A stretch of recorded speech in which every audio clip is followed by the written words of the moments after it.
Rangers, and welcome to Ranger Ruby YouTube channel. In today's video, I'll be going over what's the whole deal surrounding commemorative months. Let's go ahead and dive right on in.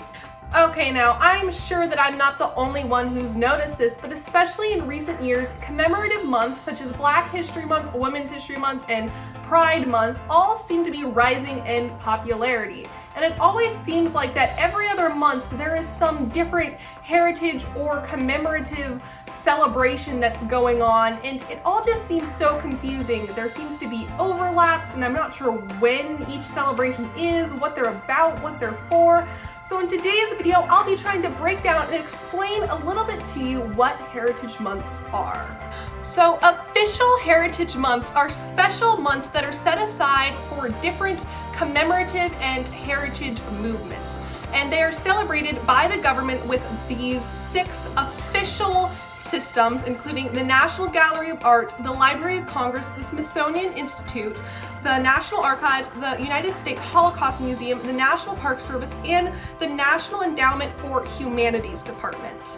Those 7 institutes of the government are the main leaders for these celebrations each and every month, though private institutions and organizations celebrate each of these occurrences in their own way. So 9 commemorative movements are celebrated through 7 different months. So if that's confusing, there are 9 different months all in 7 months. To make a little more sense, I'm going to go through each month that has 1 or more commemorative movements behind it. If I do not list a month in this list, that means it does not yet, as of March 2021, have a national commemorative month behind it. So in February, as I'm sure you recently remember, is African American History Month. In March, which is this month that you are probably watching this video, you get a double whammy with Women's History Month and Irish American Heritage Month. Now, from March, you don't get another Heritage Month until all the way down in May, when again you get a double whammy with Asian and Pacific American Heritage Month and Jewish American Heritage Month. Next up, you've got June with the LGBTQIA+ Pride Month.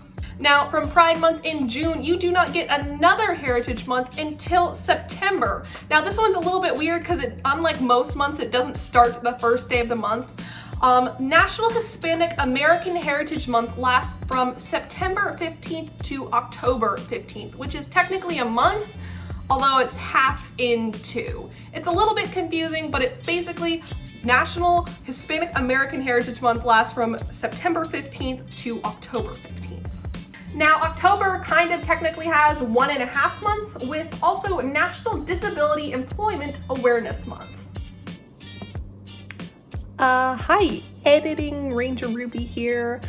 I actually missed 2 months when doing the initial research and list for all of this. It's really hard to find a cohesive list on any website anywhere.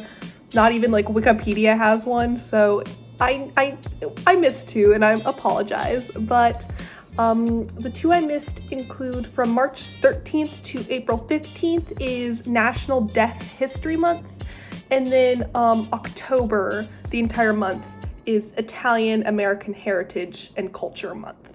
So October technically has 2.5, not 1.5.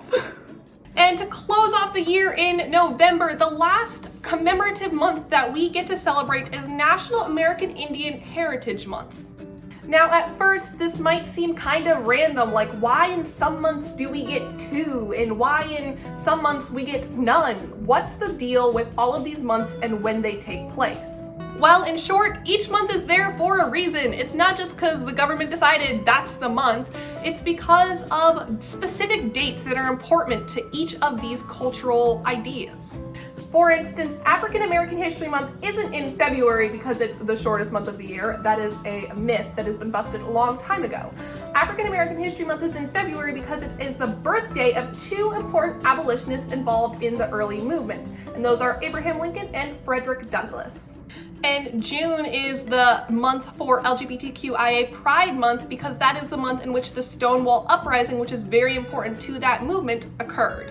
Now, every month is in the month they are because of some important reason, and I will be linking so many resources for each of these months in the description down below. Most of the months have their own websites with places that you can find activities and things that you can do pertaining to each of the organizations they're run by, and so many ways to learn and just really benefit from the month in the best way possible. And if the site doesn't have a specific website in a month, I couldn't find one at least, I'll be linking some other Library of Congress or National Archives websites that go into more detail about each of the months. Now, I know what some of you might be thinking. What if I don't have a month? What if I am a straight white atheist male who doesn't have a disability and isn't Irish? Like, do I get a month? And the short answer is you technically have 9. These months just aren't for the people that they're celebrating. They're for everyone to learn about these cultures. These months are meant for everyone, whether you're part of that community or minority or not. They're meant for learning about these specific minorities and how they evolved and grew in America. It's all about America and America's culture, which is just a smodge podge of different ideologies and religions and races and ethnicities. And that is why these months are so important. People don't often think about how these people had to grow and evolve inside America throughout history, and these months are meant to bring awareness to not just different races and ethnicities, but people with disabilities and different sexualities and all sorts of things that need awareness. Like I said earlier, I will leave a list of everything, all of this information that you might want to find in the description down below. Well, everybody, that is the end in today's video. I hope you enjoyed it. If you did, please be sure to give this video a huge thumbs up and comment down below with your thoughts. I'd love to hear from you. Also, be sure to click that red subscribe button and the little bell next to it to always know when I post new videos. Thank you so much for watching, and I shall see you next video. Bye!